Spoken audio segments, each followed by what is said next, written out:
I Need My Monster, written by Amanda Knoll, illustrated by Howard McWilliam. Tonight, when I looked under my bed for my monster, I found this note instead. Gone fishing. Back in a week, Gabe. What was I going to do? I needed a monster under my bed.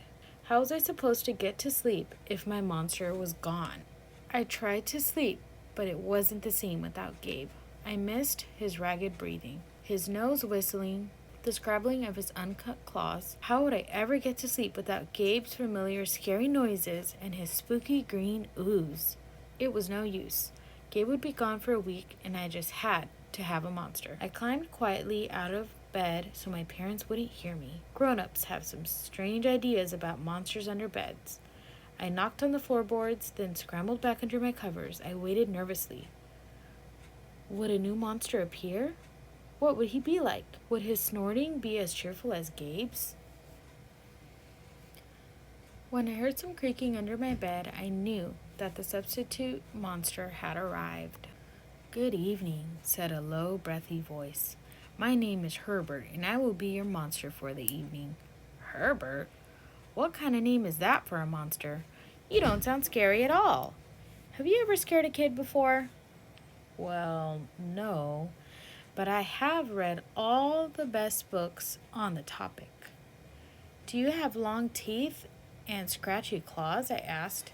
No, but I have an overbite and I'm a mouth breather.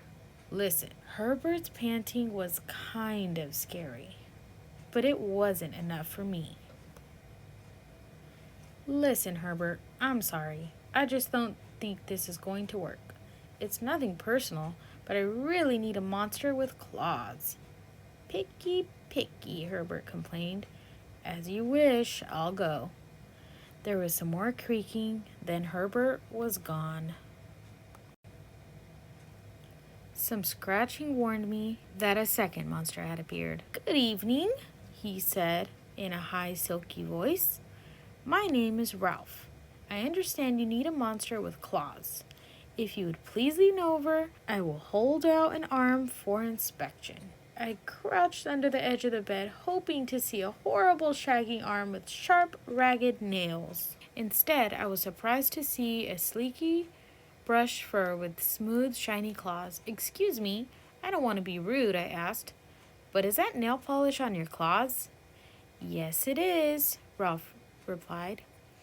I believe professional monsters should always be well groomed. I could tell that was not going to work either.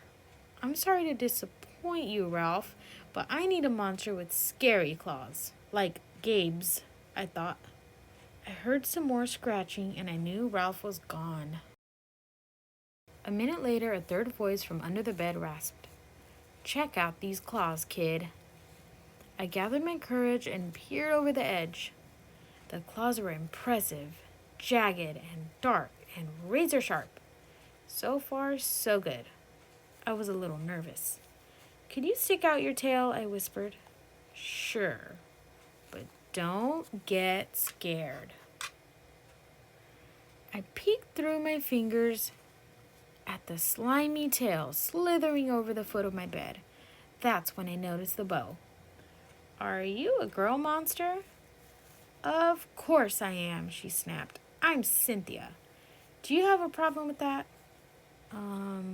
Yeah, I do, I admitted. I definitely needed a boy monster. Boy monsters are for boys and girl monsters are for girls. Everybody knows that. Well, aren't you a picky one, she sniffed, and then she was gone. Was I being picky? No. I knew that my monster needed to be well-clawed and menacing. The whole point of having a monster, after all, was to keep me in bed, imagining all the scary stuff that could happen if I got out. Then I heard a shuffling noise and some slobbering. A fourth monster was under my bed. Hey, the name's Mac. One look at his claws proved that Mac was a big, scruffy boy monster. I shivered. Maybe this one would work out. Those are excellent claws, but do you have a long tail? I leaned over to see. No, my tail is stumpy, Mark slurped, but I do have an unusually long tongue. Why would I be afraid of a long tongue? I asked. Oh, I don't know, he said. Try to sound terrifying. But you never know when I might lick you. I fell back on the bed, laughing. Well, if you're not going to try to work with me, Mac whined. I held in my giggles. I really don't think you should send me away, he warned. Kids who reject 5 monsters in one night. I did not reject 5 monsters tonight, I interrupted. My regular monster went fishing. Fishing? Maybe he just left because you're so picky. Fine, I'm out of here, but I wouldn't expect another monster tonight if I were you.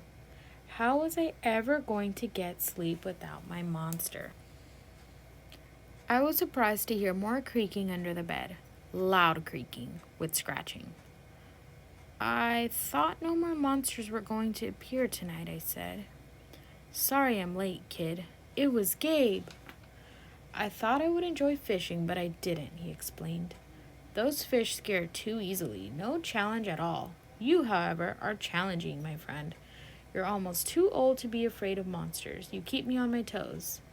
Ah, toes, a delicious snack. The bed quivered as Gabe's stomach rumbled with hunger.